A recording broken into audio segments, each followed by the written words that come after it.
So sometimes we take advantage of the people that are loudest to receive what they want.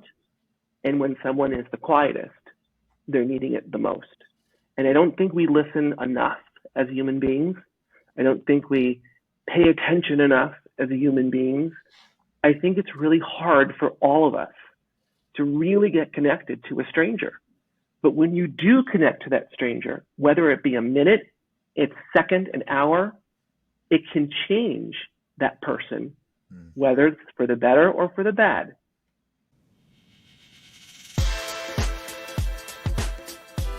Welcome to 99 Humans. My name is Jeff Lakusta, curious coach and Wall Street Journal best-selling author, striving to understand how little things generate big impact. And I'm Nadia, Carta, tech executive and lifestyle coach with a mission to transform lives and corporations by kindling hearts to generate a zeal for life.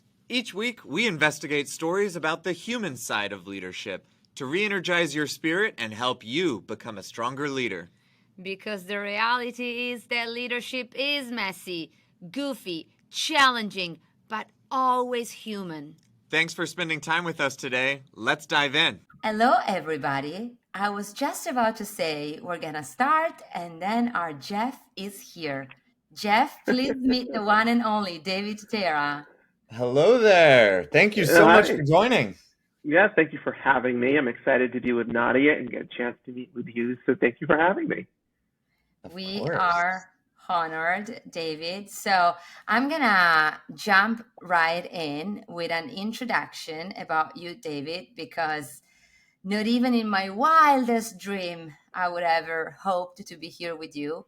But I've met you 3 years ago almost now during the pandemic when I was graciously present in one of your experiences, the David Tutera experience. But let me do a bit of a formal introduction about who you are, because you're one of the most special human beings. And so David is an American celebrity wedding planner, I would say entrepreneur, bridal fashion designer, author, and professional speaker. He is the host of the WE TV show, My Fair Wedding, with Tutera and David Tutera Celebrations. And you are an author of 7 books, the last one being Journey to Joy, which I encourage everyone to buy and read because it's absolutely amazing. So welcome to 99 Humans, David. Thank you for having me, Nadia and Jeff. It's an honor and pleasure, and I just love always talking to you too as well. And Jeff, getting to know you now will be wonderful. Aww. So David, what are you up to these days? I know you're super busy because I follow you on social media and wherever you are. What are you up to? You know, it's funny. Sometimes I have to actually ask myself, where am I today? Sometimes, because we're traveling often, for travel with the girls, but mostly also for, business. We're doing a lot of very large projects, very intense projects, which I happen to love. And they take an enormous amount of time and dedication and details and concentration and being organized.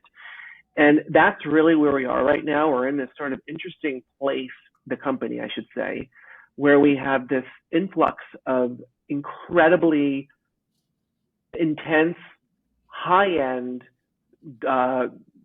events, which are in the numbers, which I don't want to share too much because it sounds like I'm bragging, but it's pretty wild because they keep coming in and coming in and coming in, and we're excited about it because we get to, for me, after doing this for over 3 decades, I don't have to worry about these budgets because they're just saying we want this, we want you. And I always say to my husband Joey, the past couple years, I said, the TV show I did 20 years ago is now 20 years later the biggest gift of giving back. It's kind of nuts because they're fans that now are hiring me. So it's kind of great. David, it's amazing to hear your excitement. Congratulations on all of the exciting big projects that you have. I'm curious because you mentioned doing it for 3 decades. I mean, you have been in this space for so long, and I think all leaders struggle with keeping the spark, keeping the passion. Is this something that comes naturally for you, or are you out there making moves to stay focused on the stuff that you're excited about? A great question, Jeff. For me, it's a passion. It literally is. And I think because I've been doing it so long, it's all I know and it's all I love. So for me, I've seen it two different ways. It's a business, of course, and being, functioning in the business with success is important. But for me, the passion of it all is it took me a long period of my career to realize I wasn't just creating something for someone who's hiring me. It took me probably 2 decades kind of to figure it out and go, wait a minute, I actually have another responsibility. My responsibility is I change people's lives from a different perspective because everyone goes to an event, right? Whether it be a wedding, a corporate event, whether it be a social event, you walk in and you kind of know what's pretty much going to happen. It's pretty much the same thing over and over. I have learned by my art and my ability to connect with people that my celebrations for my clients are not just for my clients. It could be the 350 people that are there. It could be the 25 guests that are there. That's what's kept me so focused on the industry that I'm in and also educating those that are entering the industry with no knowledge. So that's what keeps me going. In your book, David, you shared the story of how this is all began. As a reader, for me, it was extremely insightful because I've known you as a professional and as the celebrity. And then I went back to when you were 19 and 20 and even learning that your grandfather was in the flower industry and how that sparked a lot of creativity in you. If you feel like, would you share how this is all begin? How did you discover this passion for celebrating love for the people around you? Well, being 19 years old, really, what do you know about life and how do you actually start a business, which you don't know how to do? My grandfather, Joseph Crisaro, from Calabria, Italy, was a pretty remarkable man. I mean, he was this man that came over from Italy at a very young age and had no money. And technically, he actually had no job when he arrived to the States. And my grandmother, Mary Crisaro, was a seamstress and sort of made money. And he started to realize that they can now maybe start a business. And he stepped into someone else's business, which was a flower shop in Rye, New York. And he was just sweeping the floors and, driving the van and delivering the flowers. And then as life went forward, decades later, he purchased it. And he brought me in, I think at the age of 13. I'd work on the weekends. And he never, in the book I write this, he never allowed me to create anything because he felt that I was not worthy of it because I wasn't educated. And it made me nuts. So as time went on and I got older and when I became 19 and I opened up a little business, he was the one that said, okay, you want to do this? I'm going to take you home and I'm going to share with you how you have to deal with perishables and you have to create a profit and you have to understand budgets and you have to understand people. And he was the one that technically gave me the main education of how to run a business. That's amazing. And he was a quiet man.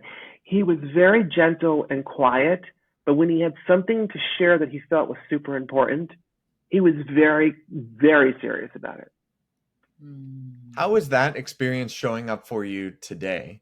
So you have, this background in not being allowed to do something. And in a way, I almost see it like firing you up to extra want to do that, which I can relate to. Yeah. And then you kind of turn the page and find this new relationship with your grandfather where it's sort of a teacher-student as well. I'm curious if that shows up for you and how you mentor folks or think about, opening opportunities for others as well. It's very accurate what you just said about how I actually concentrate my focus on the people I'm teaching, or when I'm on a stage speaking in front of 5,000 people. Because of how he handled it, I think now, Jeff, and you actually bring it to light, I didn't even realize it until just this moment, is that I've taken probably the tools that he gave me in the way and the perspective that he shared with me. When I'm speaking to 10 people on a mentorship program or 50 or, like I said, 5,000 people, I'm very direct. It's nothing fluffy with me. I'm very hard edge. I tell the facts. I tell the failures. I talk about how, struggles equal successes, and you have to get past that. So my focus on how to educate I say my industry, because our industry of events and production is chaos. And most people in the industry have not been educated. They're just sort of running by the seat of their pants. And that's not a way to be successful. And my way to share people on how to be successful is giving them the actual foundation and the tools, which came from my grandfather. Mm. At the same time, David, I want to recognize you for also your caring and your lovable spirit. Often people that might be direct or too rigid or, very teaching oriented might be cold and ruthless, whereas you almost have it all. You have this very strong professional element, but you're also an incredible human, and that Thank you. comes in your leadership. How have you been reconciling these two parts of you? You brought something that's really odd that you just brought that up. So last night, I was putting my daughter Cielo to sleep, and I've been having some sort of personal challenges that is about my mom right now that I'm going through, and I get really sad at night. And my daughter leaned over, she put her hand on my cheek, and she looked at me in the eye, and she said, "Daddy, you're one of the kindest human beings that is on this planet." I was so taken back, because would you expect a 10-year-old to even think that way, let alone share it with their parent? I didn't even know what to do with it. Like I embraced her, and I tried not to cry because I knew she was doing something that she felt was happy and positive. So I think it's just, and I wrote this also in my book, is that when I see someone in a situation that they seem awkward, uncomfortable, or scared, strangers I'm talking about, I somehow find a way to kind of get into their space and try to just not land and take over, but sort of change the perception of what's happening for them, because most of the time it's actually negative. And I've seen some really horrific people do horrific things to people in front of other people. And I'll go in and I'll actually just, it's almost like I'm going in and coming down like an agent and pulling them out of the equation and taking care of them. And people in general, I think the world in general has to stop thinking about themselves and see what's around them and surrounding them for the people that have to have a little bit more attention for safety, for security, for emotion, just for the ability to know that it could be okay. It will be okay. I think that story really touches me. So I actually have you can see right above me, this is my husband. We have our 10-year wedding anniversary coming up in just a couple of months. Oh, we're 10 years too. Oh, wow. Okay. Well, congratulations to you. Hearing that story makes me think of that sort of a familial relationship that can be quite unique, actually, for gay men, LGBTQ people who have to navigate their way into finding that family a little bit more than maybe others. And I'm curious how that works for you. So kind of a personal question from me to you is, how do you design and mold your nuclear family and supporting you and you supporting them? And you're obviously this incredibly successful person, which can become all consuming in and of itself. And yet you have this, rich family life, and hearing that story makes me want to know sort of how is it happening easily for you, or is that hard work like it feels like to me? It's harder as the girls get older because they can challenge you more. But the reality is, my husband and myself, we take it very seriously. We always sort of sit down and say, and I say this we technically don't typically say this out loud, but we always say, when you are a gay relationship or whatever relationship that you have, and you can't have the opportunity to have children the way most people can have children, because we went through surrogacy and we went through that twice, actually multiple times until it worked for 2 children. We always said, Joey and myself, is that we're 2 gay dads that really have made a solid decision. And this isn't like, maybe it'll happen, right? Or, sometimes we say straight couples just think they have to have children because that's what's good, that's the process. For us, we actually see it as a very big responsibility, because we're bringing 2 people into the world. Many people that we have experienced don't accept 2 same-sex people in a relationship, which also have two children from a unique environment. So we're constantly sort of defending ourselves. And we do it kindly, but it shocks us that in the world that we are in today, that there are people that will ask us questions. And I'll give you an example. We were coming off an airplane. This was probably about 3 or 4 years ago. And the flight attendant at the exiting the door said to my daughter, "Where's your mother? Is she dead?" Now, we know the reason why she said that, because she didn't accept us, right? That's not something you would say to anybody else. What we did was we simply just walked by her and dismissed the equation, because she has no right to be in our space. Mm. So we Good take it for seriously, you. Jeff. It's good. Yeah.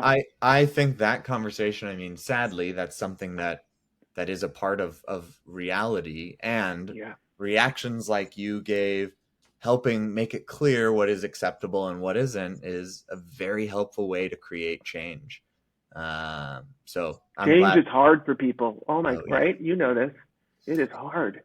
I mean, I admire your courage and you speaking in the open about it, because a lot of people has a lot of solace by hearing you, because you're such a big role model for them. And, you know, when I was reading in your book and all the things you guys went through with the school, and a lot of people, I have a lot of gay families that we hang out with, that they tell me their stories with their kids. And the more we talk about it and the more role models we have, the more we help everyone, honestly, and the more we transform. So for you, it's really hard. And at the same time, I'm grateful that you have the energy with joy to put your stories out, because you have a huge platform and that inspires so many people.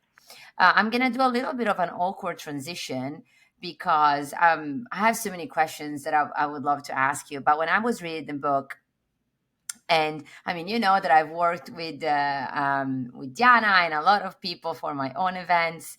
And I'm one of those bridezillas or hysterical people that in one of those moments, I mean, I even said to Diana, I don't know how you bear me, because I cannot bear myself.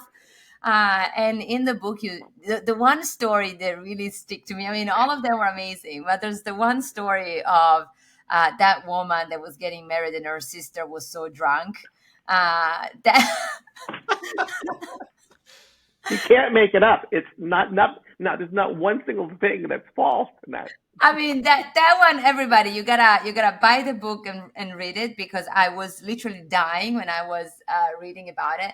So my question is, how do you keep calm, David? Because when I read, or even that woman that was making your life hell with all of her demands, I mean, all of the stories that you list are such a test of pressure.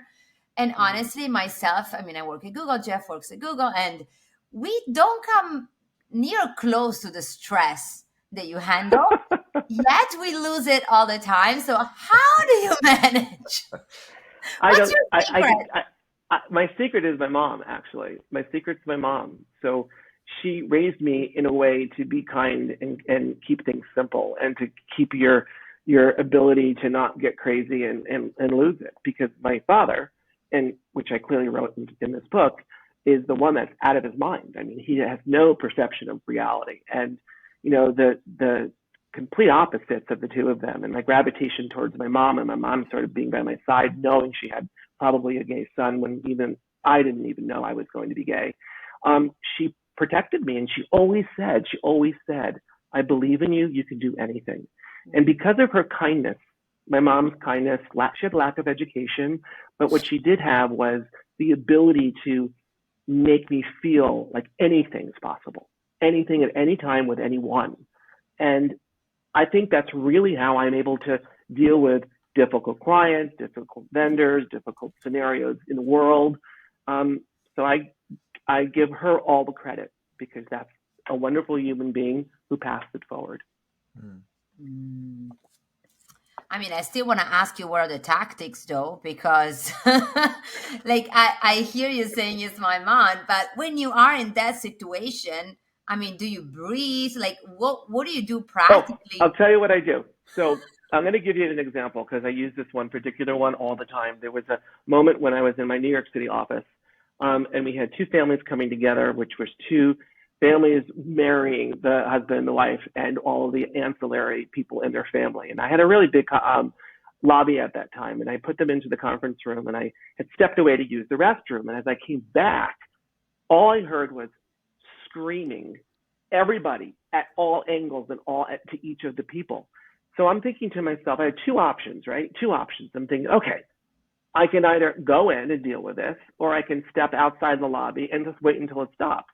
It wasn't stopping. So I realized I had to go into the conference room.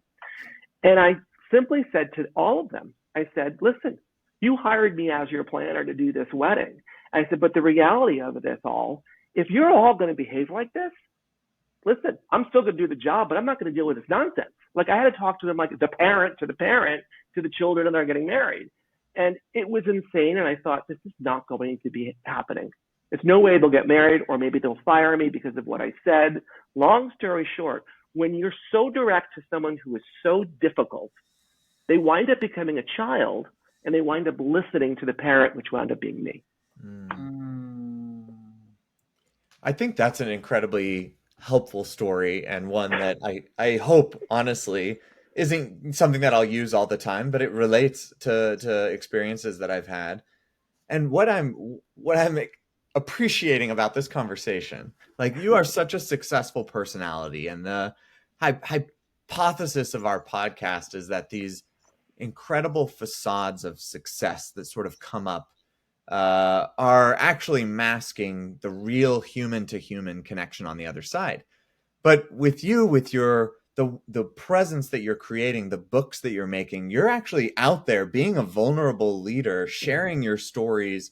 This is not some big reveal discussion. This is a rehashing of things that you're out there talking about on the regular. And I'm actually curious if there's any shared passion around sharing what it's actually like to be a successful business leader, entrepreneur, creator of these moments, because you could put up the facade if you wanted. You know, you have so much success that I could see a big business and people hiring the flawless, right? The no warts, everything's always wonderful. And yet you're publishing in your books, you know, these moments and talking about what it's really like, which I find quite refreshing, but really different from the typical kind of resumes that you would see of successful people. So I'm wondering, has that always been something you've done, or why have you chosen that path? Wow, difficult question for me to answer, but one I want to answer so badly. I have always suffered with challenges, just not because of my sexuality, but just because of my personality. And I'm very introverted, extremely introverted, but when I'm on stage or when I'm dealing with clients, I'm extrovert, of course, because that's a fake persona of who I am. So my success is not really seen for me as success based upon money, or the success on my followers, or the success of the size of events we do. My success for me is actually keeping my shit together and actually keeping myself focused to be able to deal with my challenges. So when I decided to write this book, I was a little confused if it was a bad idea, which, by the way, was a bad idea at a point, because it was hard for me to remember and to think of the things that I knew I wanted to get out, but wasn't sure it was the right thing for people to hear. And then at the same time, as I was writing it, I wasn't quite sure I was capable of dealing with it.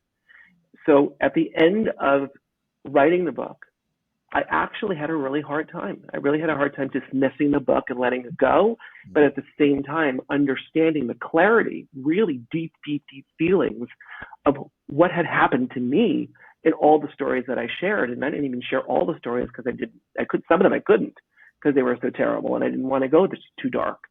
So for me, the hard part is, having been seen as an extrovert and being placed onto television for 20 plus years, doing TV, you have to wind up becoming this robot and becoming this person that fans want to see. I mean, for many, many, many, many, many, many years, I'd be swamped by fans in the airport, at a grocery store. So you have to put it on like this, right? You have to be that person that they see on television, and half the time, if not more, you're not that person because you can't be that person every day. It's impossible. Nobody can. So then you feel like you're failing when you can't get to that place when someone's expecting it. So I'm still learning that today. I'm still trying to figure out, how do I be my authentic self without trying to be the person that they want me to be as opposed to the person that I really am. Wow. That's pretty powerful. I cried many times when I was reading your book, and I hope you write another one because I want more. I think I told you this. I was like, did tell me that, yeah. Can I have more? I have a bit of a, let's say, parent question because you have two daughters, and you saw so much in your life. You saw good things, you saw bad things, and then TV. And a lot of kids nowadays, the only thing that they want is just to be on a video and being on YouTube. I see it with my daughters. Like, someone showed her TikTok a couple of weeks back, and she came to me saying, "Can I be on TikTok?" I'm like, "You're 6 years old. No, you cannot be on TikTok." How would you react if one of your two daughters would want to start the same kind of celebrity career? Like, what if your daughter says, "Hey, Dad, my biggest dream is that I want to win an Oscar, or I want to be on a reality show"? Like, you saw what does that mean? What would you say? Yeah, it's an interesting question because I've actually asked my oldest daughter, Ciela, who's 10, if she would want to do television. And she was on my television show on several episodes, but she was like 2, right? So she doesn't remember, but she now goes and sees the television shows, and she sees herself as a 2-year-old on a show. And I said, "Ciela, would you ever want to do television?" And she's like, "No, Daddy, I would never want to do that." So, which was the best answer for me, by the way, because I was like trying to prod her to say no. And she has no interest in any of the YouTube sensations. She doesn't want to be up. I always say to her, "Do you want me to video your dancing performance and we can put it up?" And she's like, "No." She's fully private. She respects what we say. I mean, the only challenge we have with our two daughters is like, get off the iPad. I mean, the iPad. So, and we give the time limits and try to stay in control of that. But she has no interest at all. But what I do want to share is this, related to this. Accidentally, Cielo was going on YouTube on our large TV, and she found my first television show. She had no idea, right? She didn't remember any of it. So every once in a while, my two daughters will say, "Daddy, could we watch My Fair Wedding?" And my youngest daughter, who's 4, says, "My favorite wedding." And they sit down, my two girls, one in one arm, one in the other arm, and they both look at me and go, "Oh my God, you just made this girl so happy," from the show, from the TV show. If I could have said that would have happened 30 years ago or 20 years ago, I would have probably have wished for more episodes, knowing that I didn't have children at that time, nor a husband, right? So it changed people's lives. And my daughters saw it firsthand with me next to them. It was remarkable and overwhelming. Well, it continues to change people's life. Jeff doesn't know this, but someone pinged me on Instagram one day that I reshared something of you, and they said, "Oh my God, if you know David, please tell him that by watching that show, it completely changed my life. It made me so happy."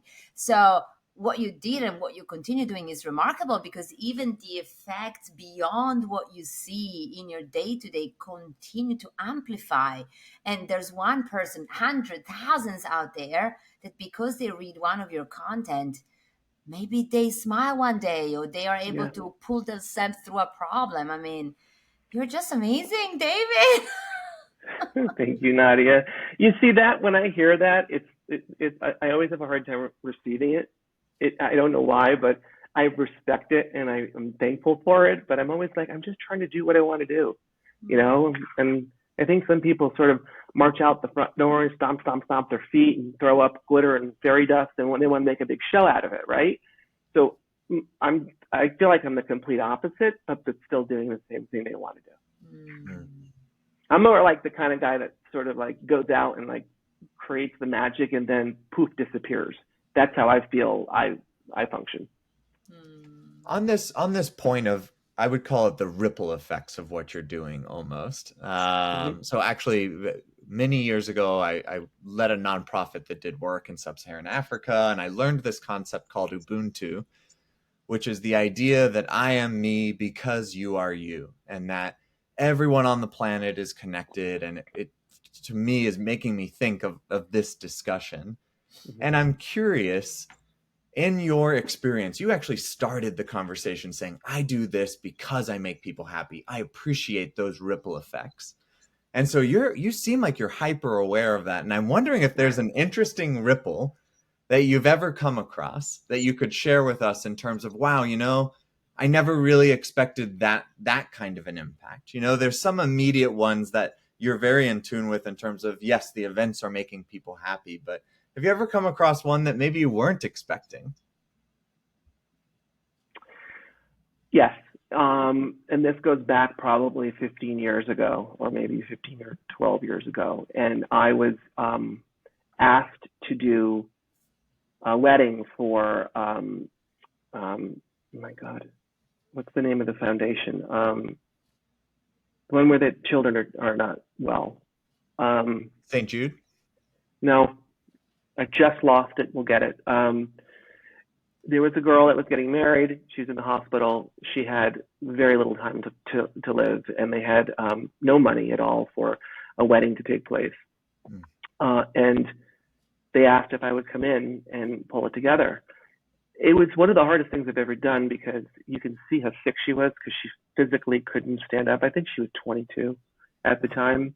Latin family, very emotional family. Was not on television, was never intended to be on television. It was never intended to be put out in the press. I took on the responsibility, and I didn't realize how difficult that responsibility was. And then because I knew what was going on with the family, knowing that she wasn't going to survive, she died, by the way, the second day after her wedding. And the parents called me because they wanted me to know everything that I had done, and they wanted me to know when it had happened. And the ripple effect to that is that you don't know how long you have. You don't know what you should do for the people that deserve to receive these moments. So sometimes we take advantage of the people that are loudest to receive what they want. And when someone is the quietest, they're needing it the most. And I don't think we listen enough as human beings. I don't think we pay attention enough as human beings. I think it's really hard for all of us to really get connected to a stranger. But when you do connect to that stranger, whether it be a minute, it's second, an hour, it can change that person, whether it's for the better or for the bad. Reminds you of the song from Wicked. That's not only is very powerful, David, but when I think about the creators in the world, and when I think about people who have a platform, it gives also that sense of responsibility because you can use that platform for many purposes, and then you can choose to be purposeful with what you say and what you give space to. Now, I'm not saying that money, for example, or wealth, or I personally believe that money is an energy vessel, for example, and that thanks to more money, great people can get to do even bigger things that then get to inspire even others. But with that, I think it comes great responsibility, like making sure that we're putting out in the world energies and vibrations that are more on the higher side rather than on the lower side. I just remembered the foundation. It's the Make-A-Wish Foundation. Oh, yeah. Yeah.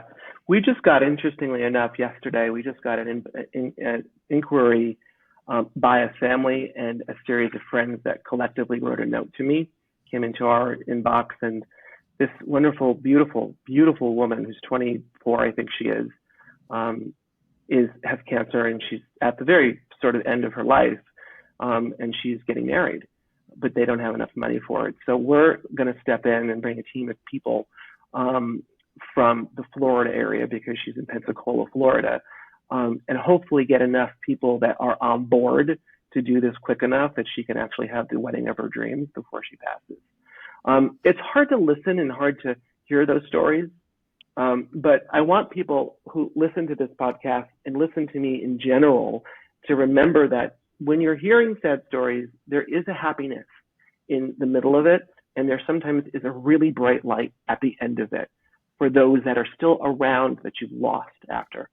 And I think that that's been a really great role model for me to follow, because as people probably never knew, my father, runs the business of death. He owns a funeral home. So I lived in that world. So everything was dreary and sad, and he shared everything every day. So when you're a child and a teen and you're hearing this every day, you're thinking life is just horrible. And that's how I felt until I actually got to a later part of my life. And I think that's why I always sort of focus on the people, as I said earlier, that need a little bit more of love and push and happiness, and give them that bubble that they can explode from. So I think it's learning from all these different people that I take in, and that's, again, Jeff, the ripple effect for me. Yeah. I think that is so powerful, because what I hear you saying as what comes from the sad stories is still a glimmer of happiness, which is the humanity of it all, which Correct. is what we're all, that's your call for. We need to listen more to each other. We need to connect. There's ripples no matter what we're doing. When you line up your story of walking off an airplane and the ripple effects of that experience versus the ripple effects that you're able to tell through these hard stories of helping people in their greatest times of need, I find it very inspiring to think about, how am I being intentional about the ripples I'm creating? And I wish I were intentional all the time, but it's hard. It's hard to always be, be aware of that. And it seems just like a lifelong sort of process of cultivating the habits that do what you actually want to be doing out in the world. I think the biggest word you used, I think, is the one word that's not heard, is the listening. I don't think people listen anymore. I just don't. I think they're just in a rush to get to where they need to be, or the success they want to get to, and they don't really listen to what's happening at the moment. And it may be that you're not having to listen to someone. You may have to take the time to listen to yourself. And people don't do that. Everyone's moving so quickly that they can't even understand what they need to do because they're not paying attention to themselves. That's super powerful. I mean, I came out as a very intuitive person 2 years ago, after we've met, David. When I met you, I was not aware. Eventually I gave space, and since then my life changed, because I discovered that I can see things in my own body or in my own head that I never paid attention for 40 years. Your time is so precious, David, and we are approaching the end of this, because you might have so much to deal with, and we're so grateful that you got an hour of your time to be here with us. And the two questions that I still have is, number one, where can people find you? Like, whomever wants to connect with you, what would be the best way? Well, if they want to connect with me, they can go directly to our website, which is simply my name, davidtutera.com. And there's a plethora of a menu across the top of the website to find us different ways for different reasons. So that's the easy approach. You can follow me on Instagram, on Facebook. We do some posting. We don't overpost intentionally, because I feel like posting is overly done. If it means something and it's going to change something, or there's a message, or there's a sense of happiness, we post. That's the only way we post. So those are ways to find us. And then there's always one last question that we ask, which is, what would be your advice for the people that are listening to this today? Your parting gift. My advice for anyone listening to this podcast and to possibly getting a chance to read my book is remind yourself that you are not perfect. Remember that you can change, and listen to the people that are wanting to help you, because in life, it's impossible to do it by yourself. So you need to take the steps to step forward. I think now people are stepping sideways and backwards, and it's really hard for them to go forward. I know for me at times it had been very difficult. So I want people to know that they can succeed with whatever they choose to, professionally or personally. And give yourself your own emotional hug. because that is what you need to do every day. Incredible. Thank you so much, David, for spending some time with us. I think that is such a great message, and it goes right in part with listening, because remembering that we're not perfect opens our ears to experience and feedback and thoughts from others. So thank you. We are honored for you to join us. Thank you, Nadia. Is that you meet Jeff in person one day, and Jeff, you meet David. One person, I'm sure is going to happen. I'm going to meet you in a couple of weeks, so I'm going to get all the love. I can't wait to hear how that goes. But yes, David, would love to make that happen at some point. The same. I look forward to it. Have a wonderful afternoon, David. And more power to you. I mean, for real, more power to you. Thank you. I appreciate that. That means a lot. Thank you. Bye. Awesome. Oh my God, I love him so much. It's such a sweetheart. Amazing. Yeah, what a wonderful spirit. The vulnerability that comes seemingly natural, but to unpack that, and the hilarious stories of what he's had to deal with in the industry that he's in, and how that's shaped who he is, his family. I really love that conversation. I mean, if you are in seeking for a summer book, his book is absolutely incredible, to the point that when I was reading in it, I had all the post-its and I was underlined. There are so many pieces that, I mean, make you also cry, because it really goes all in. Very, very interesting personality.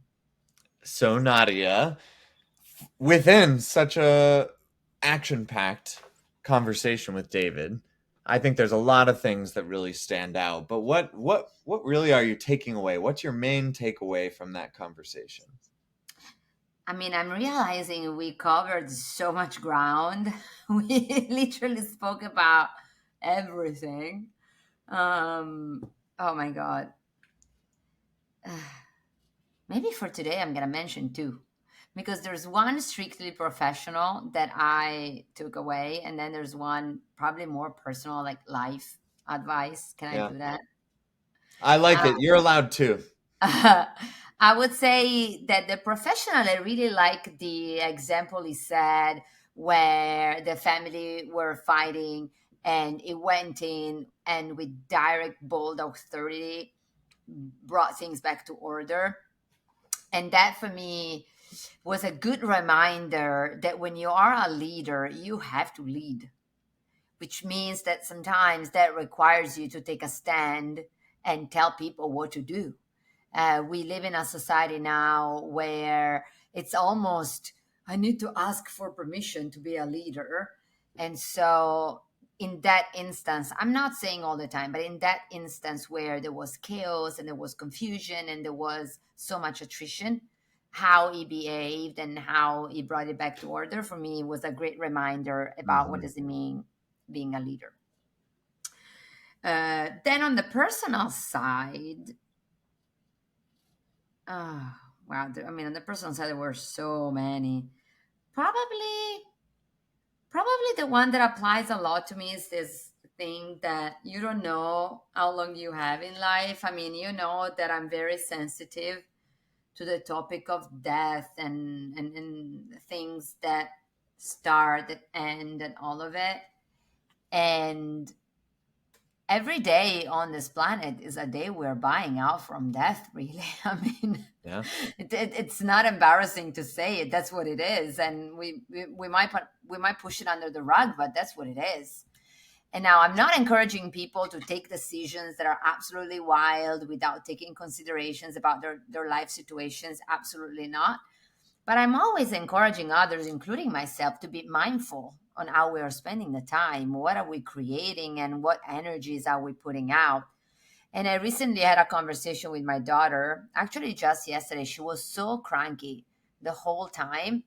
And I took her hand and I said to her, look around and count all the fortunes that you have.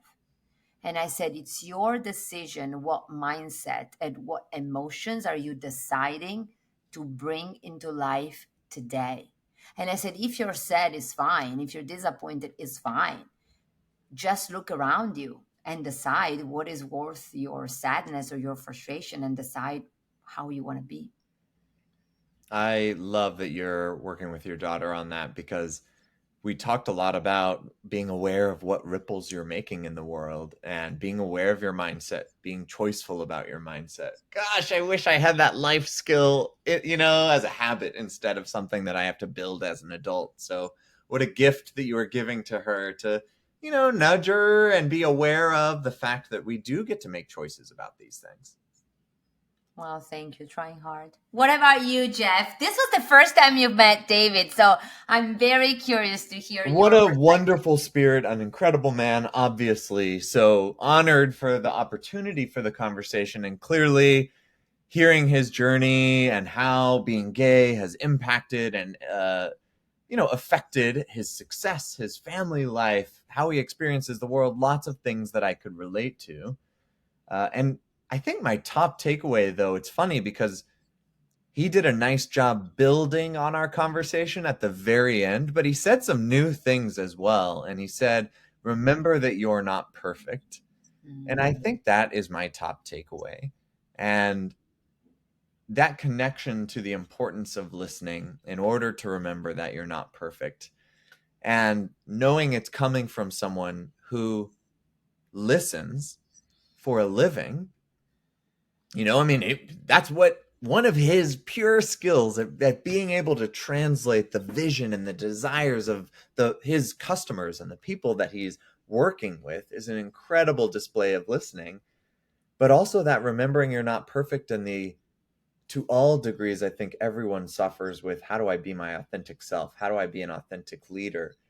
But David presents such a uniquely huge version of that challenge, and what he shared around being a celebrity with hordes of people following him around and turning it on and turning it off on a much smaller level.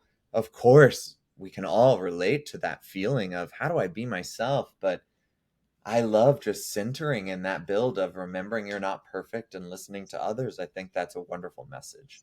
That was absolutely marvelous. And coming from him, you'll see some of the photos. His events are absolutely perfect. So I don't know where the imperfection is there, because it's glorious. But how amazing. So just to pick on that, that's exactly what we're here with 99 Humans, because it's an imperfect human, which is, by the way, the only kind of human that's making marvelous things happen. That's what it's all about, is seeing the real human behind. You're right, those events, they can be perfect, but that doesn't mean the creation of them is perfect. For sure, they're hard. Oh my God, what a luck today, and loving our conversations with our guests. Everybody, I'm sure you are loving it too. So take the opportunity to give us 5 stars in any platform that you're listening. That really helps us in continuing and doing great things. And reach out on our Instagram page, LinkedIn, our website, 99humans.com. And we hope that you're going to listen again for next time. Thanks for now. Thank you. See you next time. Bye.